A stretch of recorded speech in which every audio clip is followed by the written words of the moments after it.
Hello, this is Joe from Nerd in Korea. We are doing our deck check-in. We're looking at Chatterfang Squirrel General this time. This is a very popular commander. This is one of my decks here, so I'm pretty excited to show this one.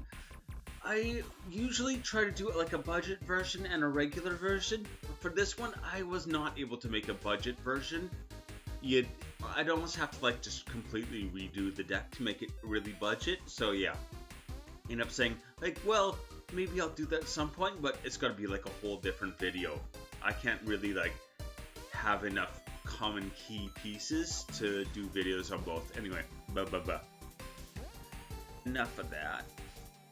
Reviewing decks. So we are taking a look at Chatterfang Squirrel General, as I said. Very popular commander, both because of mechanically and thematically, right? People love squirrels. Yes, we do. And the aristocrat kind of strategy is really nice with him as well. Squirrel and aristocrat is like a really perfect match. So his main focus is making extra tokens and then sacking them to have easy creature removal. Once again, that kind of huge advantage from an aristocrat strategy, like making a bunch of little guys and then just sacking them again, getting your bonus. And we're going to keep stacking up those bonuses over and over until you just win the game off of them. So this price is $182.01. This is as cheap as I could get it, and I was looking at doing the like budget deck version, and I started taking out all the pricier cards, and what I was left with was like, I think I only had about 70 cards left, and it was like I'm missing a lot of the kind of key pieces. So I think to do a budget version, you just kind of got to make a whole new deck. Like, that's what it comes down to. All right, and yeah, the price is determined using a TCG player, not a sponsor, not at all. No. My thoughts on Chatterfang. Hey, this is a Gruul commander. Very important to consider the color identity. And while he is a typical commander, he is much more focused on he is a typo, not typical. I was like, that doesn't make sense. Why is he a typical commander? Or a typo commander. So he's all about squirrel typo, or squirrel kindred, whatever you want to call it. But yeah, he's really an aristocrat. It's really an aristocrat strategy here. I usually try to make a large I usually try to make a large number of suggestions for upgrades, but I haven't done that with this deck. I upgraded this deck recently, so doing a whole bunch of like upgrade suggestions doesn't make a lot of sense. So yeah, I think if you want some like upgrade ideas, you can just look at the deck list, yeah. Which will be in the description, by the way. So I am trying... As I said, yeah, I'm trying to make the budget version. Doesn't really work with this one. You kind of miss too much. I would have to do like 2 entirely separate videos, so I just said, never mind.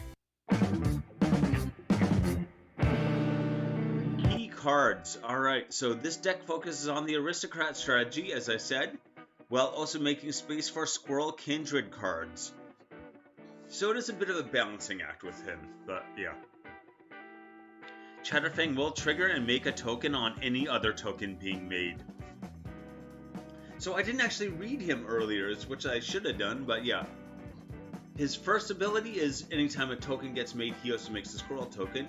His second ability is sacrifice however many squirrels you want. I believe for 1 black mana, you can sacrifice however many squirrels you want, and target creature gets plus X minus X until end of turn, where X is the number of squirrels. So you can use this to boost attack power, a little risky, but you can. And you can also use it as removal is kind of the main thing. So yeah, he's got creature removal and an aristocrat mix right there. That's quite strong. Okay, anyway, squirrels. Camilla the Seed Miser. So 1 black-green Golgari. Other squirrels you control have menace, and she has menace, so that's a big... Giving everything menace is very big. Also, you can pay 3, forage, put a +1/+1 counter on each squirrel you control. 2 forage, put 3 cards from your graveyard, or exile 3 cards from your graveyard, or sacrifice a food. This can make some food, but you're probably going to be doing the exile if you want to do that, though. So she can give you quite a bit of power there. And whenever you sacrifice 1 or more foods, create a 1/1 green squirrel token. Sure. Again, not really using a lot of food, unfortunately. Forest Hermit. I'm going to focus on the important part here. So he's a 3 green for a 1/1, which sounds very bad, but when he enters, he makes 4 1/1 green squirrels. So he's going to make a whole bunch of squirrels. Also, he has Vanishing. So after 3 turns, he just goes to the graveyard. Which sounds bad, but we're going to be able to pull him out, throw him back into the battlefield, and then have him make all these squirrels again. And then, yeah. While he's on the battlefield, squirrels you control get +1/+1. So an Anthem for squirrels is very good for this deck, believe it or not. Obelisk of Erd. Okay, this one is over my $2 limit now. Always. Anyway, 6 mana for this artifact. It has Convoke. Right there, that's why the price is up, because it has Convoke. So if you have 6 creatures, you could just cast this for free. As it enters the battlefield, choose a creature type. Choose Squirrel. Creatures you control the chosen type get +2/+2. So this is going to give all your squirrels +2/+2. And then, yeah, you've got plenty of other ways to give them anthems as well, or anthem bonuses as well. So they're going to get out of hand very, very quickly. Thorn Bolt Forager. This is one of the newer ones here. I guess Camilla is as well. So for 1 green, you can tap to add a green. So he's a mana dork. Forage, add 2 mana of any combination of colors. Probably green, black, right? Hey. And search your library for a squirrel card, reveal it, put it into your hand, then shuffle. For 3 and a green in the tap, you can just go get any squirrel you want. He's a repeatable squirrel, tutor squirrel. Oh boy. Chitter Spitter. Okay, so when it comes into the at the beginning of your upkeep, you may sacrifice a token. If you do, put an acorn counter on Chitter Spitter, and for every acorn counter it has, all squirrels get +1/+1. Also, you can pay 1 green to create a 1/1 green squirrel token, which you'll probably want to sacrifice to be able to keep putting those tokens on. This is super strong with something like Proliferate, if you can proliferate a lot. We do not have Proliferate in this deck, but yeah, something to think about. It is going to just keep making your squirrels bigger, especially in combination with any of the other, like Obelisk of Erd. Even if you're giving all of your squirrels +2 or +3/+3, that's already into the territory where you're like, you've got probably a sizable number of 4/4s, maybe with Menace, that are just going to be a headache to deal with. Alright, so death triggers. This is a big one in any aristocrat deck. Your death triggers matter a lot because you're going to be doing it a lot, right? It's kind of your main go-to. And a lot of these decks, these kind of death trigger things, are not going to win you the game. In this one, it very well could. So Bastion of Remembrance for 2 and a black is an enchantment. When it comes in, it makes a 1/1 human soldier. Sure. Whenever a creature you control dies, each opponent loses 1 life and you gain 1 life. That's going to trigger a lot, potentially every turn. It can trigger like more than 10 times. Again, every creature, including token creatures, right? So yeah, all of the squirrels you're sacrificing to like use this removal become damage for everyone else and life gain for you. Like, oh, it's pretty mean. Poison Tip Archer. Reach, Death Touch, 2/3 for 2 and Golgari, black-green.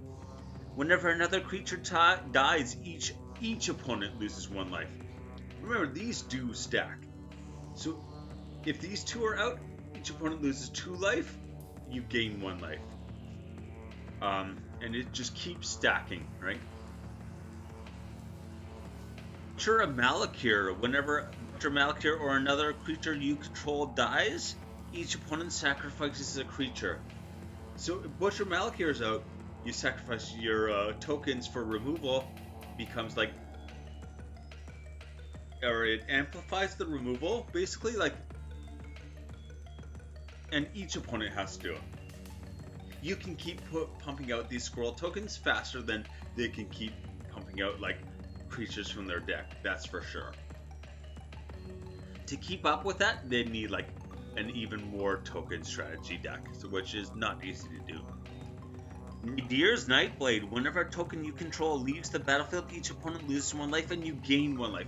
So once again, if Nadir's Nightblade and Bastion of Remembrance are out, every time when you sacrifice 1 of your creature tokens, they lose 2, you gain 2. The game becomes pretty much like inevitable at that point, right? And Blood Artist. Whenever Blood Artist or another creature dies, what's really big about Blood Artist is that it does not say creature you control, just whenever another creature dies. So again, if Butcher Malakir is on the battlefield, you sacrifice a bunch of your token creatures, then your opponents all have to sacrifice that many creatures, and that is going to trigger Blood Artist that many times, just over and over and over and over. Kinda almost mean, but yeah. Yeah, it's yeah. It directly damages the player, and again, you're gaining that 1 life. That 1 life gain may not sound like a lot when you're setting it off multiple times every turn. It's a lot. It's a lot. Card draw. Very important to keep in mind in a deck like this, because you just want to keep your options open. Especially like Chatterfang kind of takes care of your like creature removal, so really what you want is like all the other bases covered. We've also got like ample ways to just keep pumping out mana, so card draw is important because we need something to use that mana on, right? Ravenous Squirrel. Okay, he's a black or a green for a 1/1. And whenever you sacrifice an artifact or a creature, put a +1/+1 counter on Ravenous Squirrel. Whenever you sacrifice an artifact or a creature, all of those squirrels you're sacrificing are all +1/+1 counters for him. He's going to be so big. And for 1 black-green, sacrifice an artifact or a creature, you gain 1 life and draw a card. Okay, what does it not say? Tap. So you can do this as many times a turn as you've got mana, which is once again insane, because you can just keep doing this probably over and over and over, and you're just going to be able to draw as many cards as you want. And yeah, if you've got the mana is not going to be the problem in this deck. We've got so many ways to like create just like ridiculous amounts of mana that it'll be okay, I think. That's Reap Ritual. So 2 green Golgari for this enchantment. It has Morbid at the end of each end step. Each, not just yours. If a creature died this turn, you may draw a card. This is one I love because it's like, it doesn't sound like it's so good because it's 1 card per turn, but in a round, that's 4 cards per round in Commander, right? So this is something that where people look at, and if they've got their removal, they're like, I don't know if I want to use my removal on that. It seems like it's not quite good enough for removal. And then like, I've had games where I've had this out, and then 3 turns later, they're like, oh, I messed up. I should have taken that out. And I've already drawn like, 8 cards or more off of it. So yeah, it flies under the radar is what I love about that one. Empiric Tutor. Okay, this isn't really card draw. It's a tutor, obviously. But yeah, going and getting a card, and then yeah, you put that card on top. You're controlling what you draw. Is really making that card draw matter is more important than just like drawing any card. Return of the Wild Speaker for 4 and a green. This instant, you can give all your non-humans +3/+3 until end of turn. Basically a win con right there, right? All of your squirrels are non-humans, so they're going to just be like minimum 4/4s, probably more with all your anthems, right? Or draw cards equal to the greatest power among non-human creatures you control. Again, you've got things like Ravenous Squirrel that can end up just being massive very quickly. This could be so many cards drawn that you're going to unfortunately have to discard a bunch, but you're going to discard the stuff you don't want at the time, is the tricky bit there. Tribute to the World Tree. So whenever a creature enters the battlefield under your control, draw a card if its power is 3 or greater. Otherwise, put 2+1/+1 counters on it. So this is like a win-win either way, right? If it's already 3 power, you're going to draw a card, and if it's not, you put +1/+1s on it. Keep in mind, your squirrels, you can cast a 1/1 squirrel, or even your 1/1 squirrel tokens. If Obelisk of Erd is out, they're 3/3s. They come in, they count as 3/3, and then you can draw a card.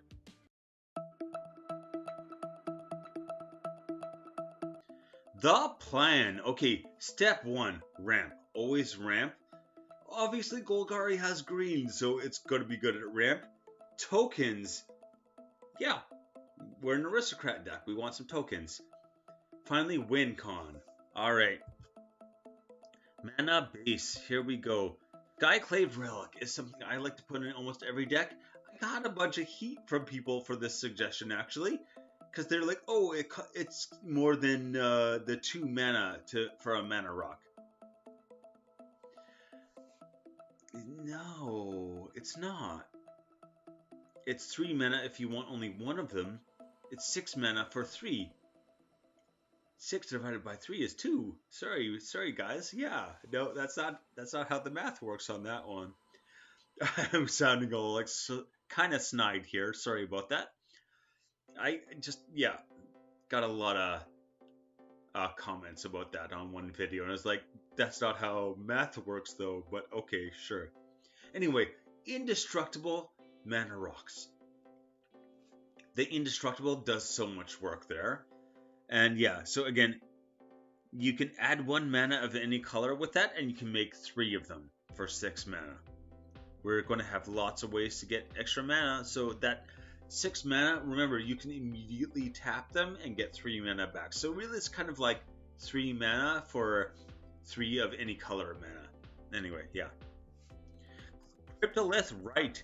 This is one I actually found in, I got like this bargain pack thing. It was just supposed to be like a bunch of bulk from one place, and I think Cryptolith Right was actually like bulk price at one point, and then it went way up.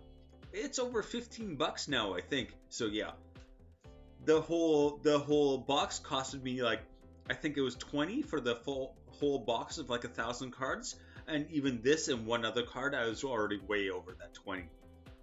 It wasn't 20 now that I'm thinking about it. This was cheaper before. Anyway, yeah, enough of the story time. Creatures you control have tap, add 1 mana of any color to your mana pool. So all of those squirrels, you can tap, use them for mana, and then you can still sack them, right? You don't have to be to tap them to sack them to be able to use them for your aristocrat strategy. You can still use them for mana and then just like get rid of them. Oh boy. Black Market. So 3 black for this enchantment. Whenever a creature dies, put a charge counter on Black Market. Whenever a creature dies. Again, once again, it doesn't say creature you control. You're going to be sacrificing creatures non-stop, but you're also using the sacrifice to take out other people's creatures. Again, with Butcher Malakir out or something, if you sack a bunch of creatures, take out one other creature, they're going to end up like having to sacrifice a whole bunch, and you're just going to have this like pile of charge counters on Black Market immediately. So what does it do? At the beginning of your pre-combat main phase, add black to your mana pool for each charge counter on Black Market. In one turn, this can be pumping out like well over 10 mana, I think. And if they don't get rid of it very quickly, you're going to basically win the game off of this, I think. But anyway, that is so much mana. Itlamog. Again, we got Itlamog's growing rights, but I can't talk. And this is the other side, so it has Cradle of the Sun. You can, it's a legendary land. Once it's transformed, I think you only need 3 creatures to transform it, so it's easy. Maybe 4. So you can add a green or add a green for each creature you control. So again, you can tap your creatures for mana, then tap this and count the creatures, and then sack all the creatures and get all the benefits still, right? It's not an either or type of thing is what I'm saying. Yeah. Which would also give black market. Oh boy. Insidious Roots, so creature tokens you control have tap add 1 mana of any color. Once again, this is just more value. Another way to, like, yeah, tap your squirrels and then you can still sack them, basically. When I said there's lots of ways to get mana, I was not kidding, right? Basically, everything is a mana dork now. Anyway, whenever one or more creature cards leave your graveyard, create a 0/1 plant creature token, then put a +1/+1 counter on each plant you control. Remember, every time you make a token, you make a squirrel token. So making that plant token makes a squirrel token, which you can sacrifice. And yeah, just gets out of hand. We do have a fair amount of different ways to get recursion, so we're going to be able to do that pretty easily. Tokens. Okay, Bootlegger Stash. 5 and a green for this artifact. Lands you control have tap, create a treasure token. Hey, create a treasure token is nice. Yeah, remember, every time you create a token, you're creating a squirrel. So basically, if you have this out, every land, you're going to tap, create a treasure, and then you're going to use that treasure to basically for mana. Why? Because every time you make a treasure token, you make a squirrel token. So you're just going to keep doubling down, doubling down, doubling down. Basically, your lands become squirrel generators. Oh. Cursed Huntsman. Okay, for black-green, this would have almost taken out several times, honestly. But yeah.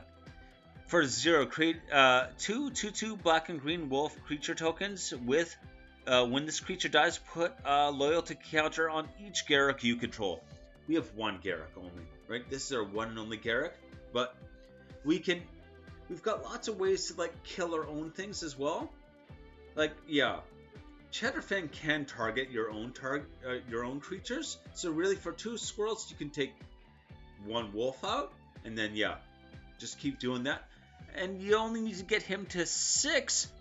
Again, you do a 0 one time, you make 2 wolves, you wait a turn, then you take those wolves out, he'll be at 7. You can do his -6, which is what we're really in it for. You get an emblem with creatures you control get +3/+3 and have trample. All of your squirrels are 4/4 trample now. That's a win con right there. And his -3 is destroy target creature, draw a card. More creature removal and card draw. Very welcome in this deck. Zats. I don't know how to read that. Anyway, 4 and a green for this instant. Again, it is choose 1, but if you control your commander, you get both. Each opponent sacrifices a creature they control with the greatest power. This is such a good thing to have access to in every single deck, because anyone who's playing those Voltron decks, this just takes out their creature. And they have to sacrifice it. So things like Hexproof, doesn't matter, you're not targeting the creature. Things like Indestructible, doesn't matter, they're sacrificing it.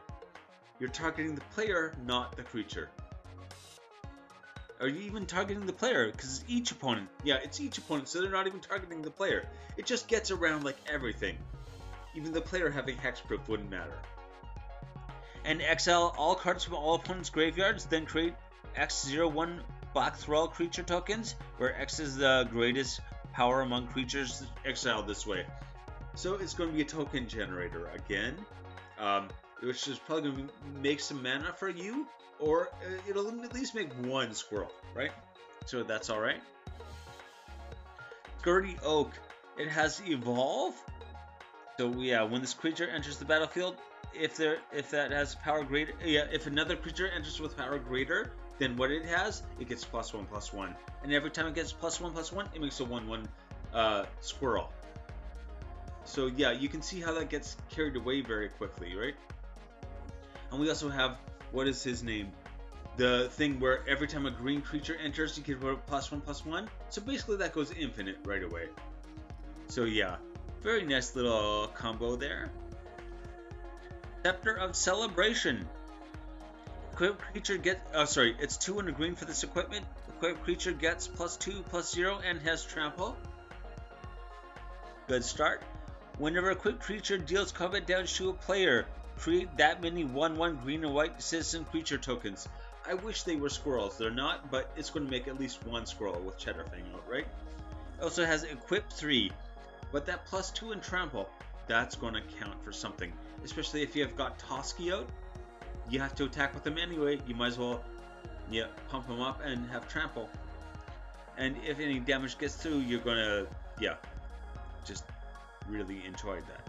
Win con number 1. Okay, Champion Landholt and Chitter Spitter. Doesn't have to be Chitter Spitter. Chitter Spitter, I'm really just using a stand-in for like the anthem effects. The more you have, the better. Whatever the source is, doesn't really matter. But Champion Landholt has, whenever creatures with power less than Champion Landholt's power can't be block creatures you control. So nothing gets to block your creatures if they have lower power than Champion Landholt. Who comes in as a 1/1 for 3, right?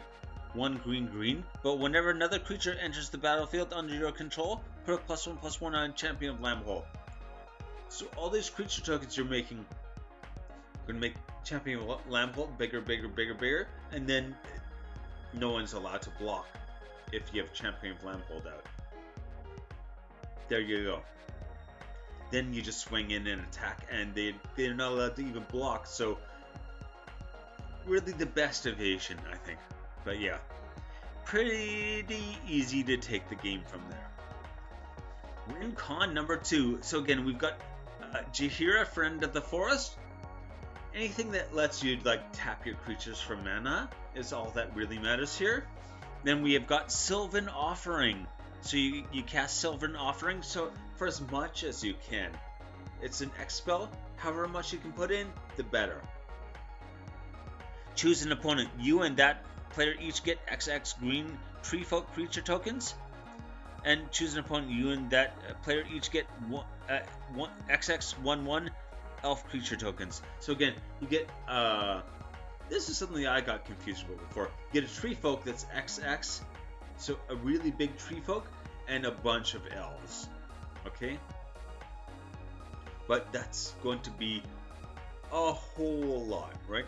However many X you pay, you get one more creature basically. So yeah, if you only cast for 6, you'd get a 5/5 tree folk and 5 elves, so you'd have 6 extra. Then we're going to use Gruesome Fate for 2 and a black. This is a sorcery. Each opponent loses 1 life for each creature you control. So you just need a pile of creatures, cast Gruesome Fate, you win. This deck is very good at making big piles of creatures. So yeah, it's not going to be a hard thing to pull off. Win con number 3. We've got Chatterfang and Pitiless Plunderer. They go infinite right away, right? Chatterfang is going to, well, not quite infinite, I should say, but yeah. Chatterfang can sacrifice creatures, and then whenever another creature you control dies, create a treasure token. So yeah, he's going to sack a bunch of squirrels, then however many squirrels, he'll create that many treasure tokens, and then because of that, yeah, Chatterfang is going to make squirrels basically equal to the number that he sacrificed, because that's how many treasure tokens were made. So yeah, that is basically infinite squirrels and mana, but it's not winning, right? Mirkwood Bats, here's where it wins. Okay, 3 and a black for this 2/3 flyer. Whenever you create or sacrifice a token, each opponent loses 1 life. Create or sacrifice. So yeah, you sacrifice them. Again, let's say that same 5 squirrels. You sacrifice them, they take 5 damage. you're going to make 5 treasure tokens and then 5 squirrels.